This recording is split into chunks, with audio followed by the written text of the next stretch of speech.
Thank you all for an excellent session.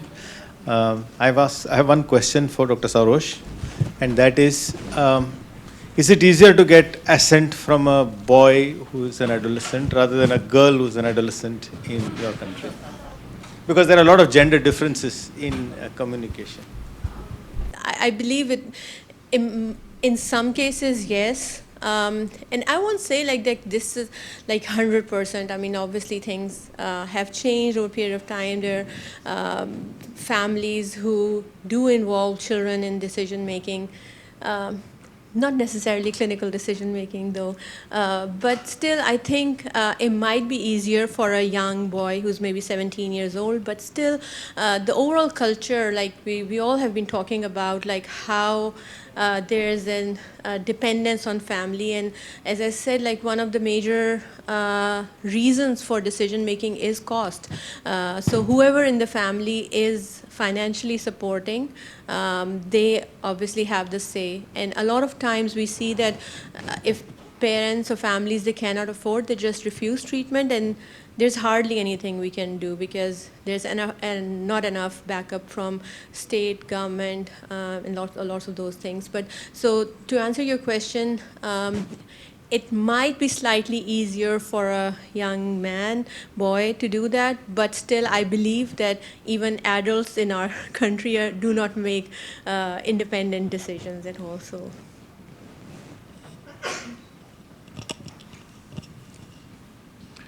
I have a quick question for Dr. Ara. At the beginning of your presentation, second and third slide, you used the word sickness several times instead of the word disease. It's kind of a semantics question, but there's a reason for that. You use the word sickness. You don't use the word disease. Why is that? Actually, I didn't notice it, sir, but now that you've mentioned it, maybe when we look into a holistic care of a patient, a sick patient might, not only have the disease, but with other psychosocial components as well. So I think that might be one of the reasons. But honestly, I did not notice it. My only point in semantics is that a sickness is something we want to help. A disease is something we want to run from. Point noted, sir. Thank you.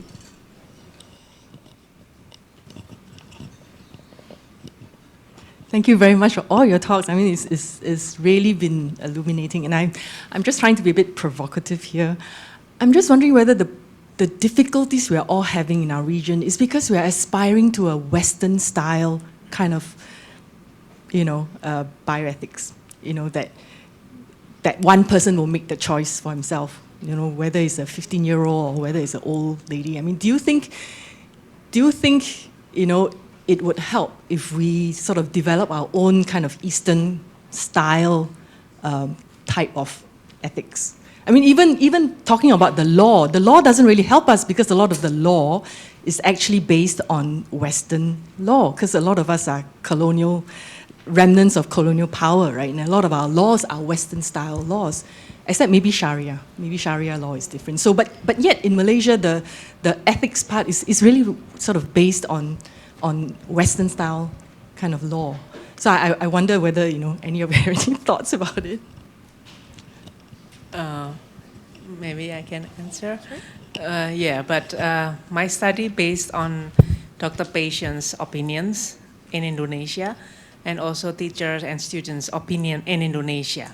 So they do, maybe they know they do not, but they do not learn a lot about the Western bioethics, but they can answer that they want trust, equity, and two-way exchange information, and that they want more formative feedback, constructive feedback. So my study is based on my people's opinion.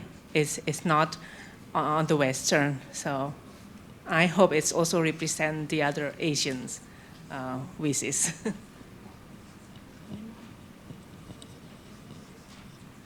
So it's quite interesting that we are homogeneous in the afternoon. And we were joking that we're keeping the best for the last in the... So but anyway, I think there's quite a bit of reflection when you were practicing Western medicine.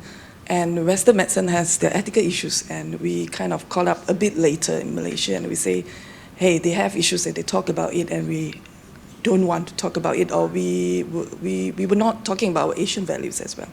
So the one way to actually go around is to looking at the person, I think.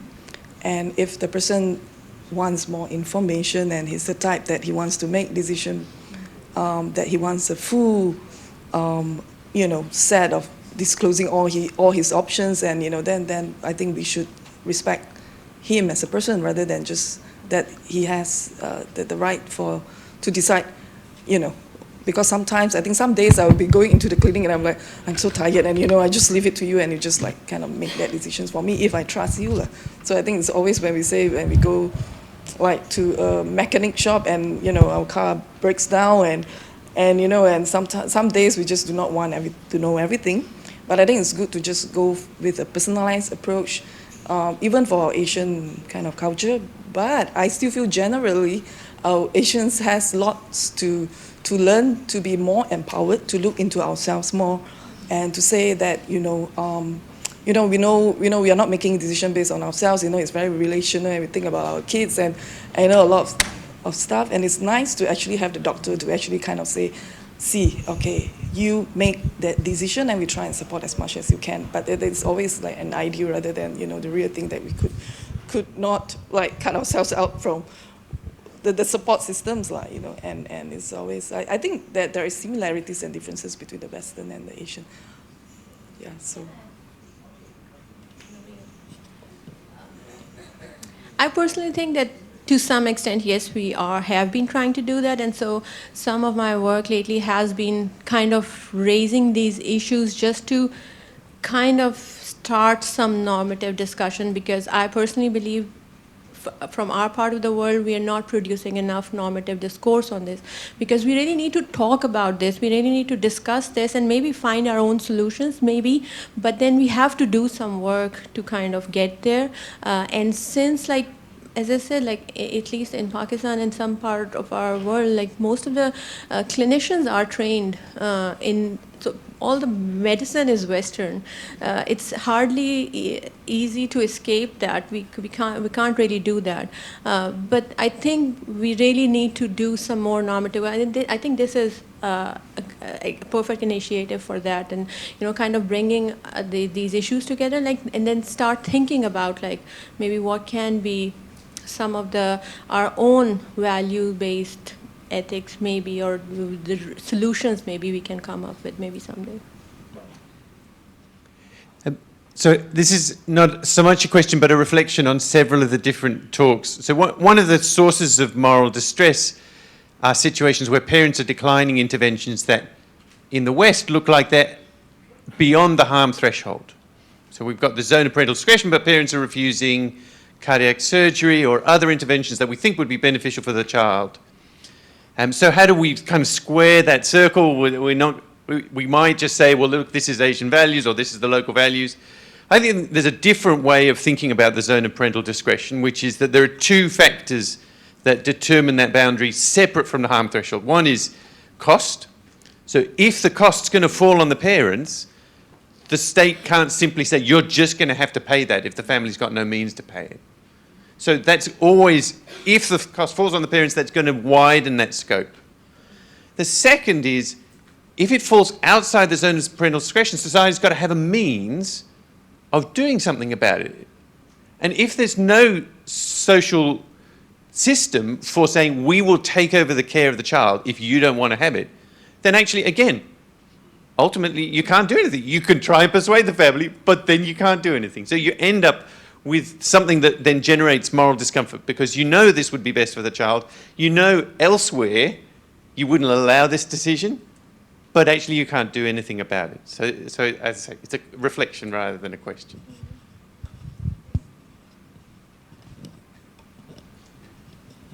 Just to, Brunei actually do not have a medical school, so most of us are actually trained somewhere else. So coming back to work in Brunei, it makes us all very uncomfortable in the first few years, because we know in wherever we were trained, this is not acceptable. Of course, making for the best interest of the child, I think then we go to the next level. But in Brunei, it's actually not possible. So we eventually kind of accept what our limitations are and what we can do and what we cannot do as a healthcare professional.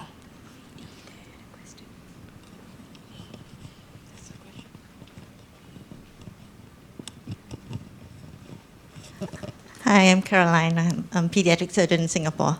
This is a slightly related question to Mayo's question and also to Prof. Wilkinson's talk about values and culturally construct. I think there is a generational shift in Singapore in terms of the independent versus the family dependent. And I sense that it's also happening in the cities in Asia. How would you, I was interested, especially in the panel's view, when you are dealing with, for example, somebody from rural versus somebody from city who may have different values, in terms of, does that change how you think about things? So we do have a few cases that come through because we are at the city, and I actually kind of practiced in the districts before. So there are babies that we kind of like maybe let go just because a bit easily because the standards are a bit different. And when you're in the city, kind of the standards are there, and you had to reach that threshold. And when we had those cases, we had to actually ask the clinicians to go back and look at the national statistics as a whole.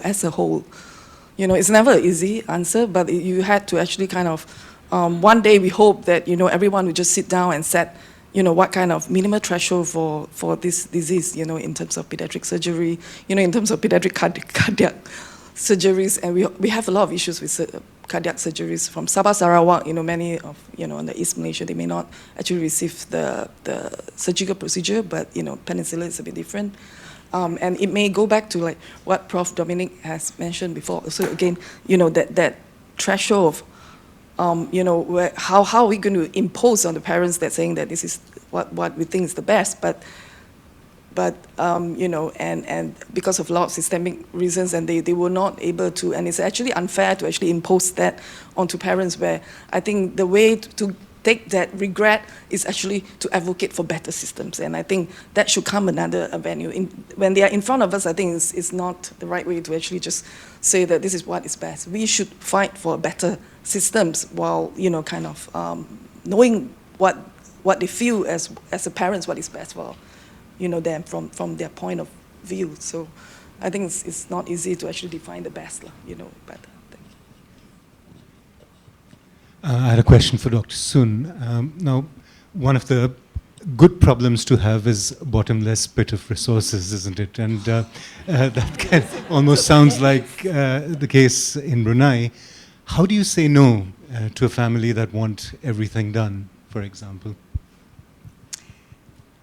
I guess it is thank you for the question. It is a challenge, I would say. It's actually, we all know it's not bottomless. Right, we all have a budget for healthcare every year. We do know that resources are limited. So actually, we try to come up with a consensus before we speak to the parents about the decision. Of course, the parents will still have the right to make a complaint, and sometimes we will lose, but that's okay. Because we come up with a consensus among ourselves. There's only so few of us. We usually discuss to think what is best for the country as well as for the patient. If it's going to make a clinical, meaningful difference, then I think most of us would say yes. But if it's not, then if everybody agrees that it's not, then we will actually clearly just mention to the parents, like, this is the decision after discussion. And also, for example, the case that the adrenoleukodystrophy who went through bone marrow, we don't even want to know what is the bill that was given to the government, but is it actually fair for this child to undergo 16 months of, like, going into bone marrow transplant and everything versus quality care at the end of the last few months of life? So I think it's a huge debate, right? I think we don't know. I mean, it was a very challenging case for all of us. We all feel very uncomfortable, but because parents insist, and it went forward. Yeah. And then, of course, parents always, in Brunei, everybody knows everybody. So kind of they always make complaints to the higher level beyond what we can control. So at the end, whatever higher level said, we will follow. Eventually, right? I think no good answer, but we try our best. Thanks.